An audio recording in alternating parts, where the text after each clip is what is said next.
Dunkerque 15e reçoit Ajaccio 3e. Longtemps dans la zone rouge, les Dunkerquois ont attendu la 10e journée pour connaître leur première victoire. S'en étaient suivis 3 autres lors des 4 matchs suivants.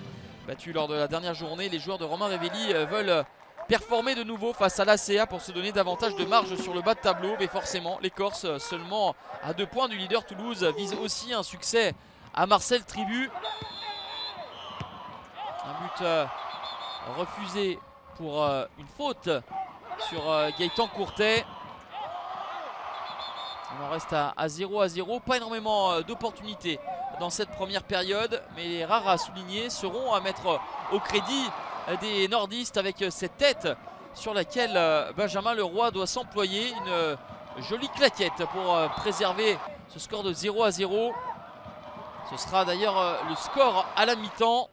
L'ACA n'a pas cadré un seul tir en première période, mais va être beaucoup plus en réussite en seconde, avec à la 68e minute le but de Yanis Simignani. Deuxième but de la saison pour le jeune joueur de 19 ans. Lui qui avait raté son pénalty il y a une semaine en Coupe de France face à Orléans. Mais c'est la belle histoire. C'est lui qui permet aux Corses de virer en tête ici à Marcel Tribut. Derrière, forcément, les hommes de Révelli vont pousser pour égaliser avec une défense arc-boutée devant Benjamin Leroy qui réalise les arrêts nécessaires. Leroy décisif, et de l'autre côté Kevin Rocheteau imprécis sur cette frappe trop croisée. Les balles d'égalisation, ils les ont, les nordistes, mais ils ne parviennent pas à les faire fructifier.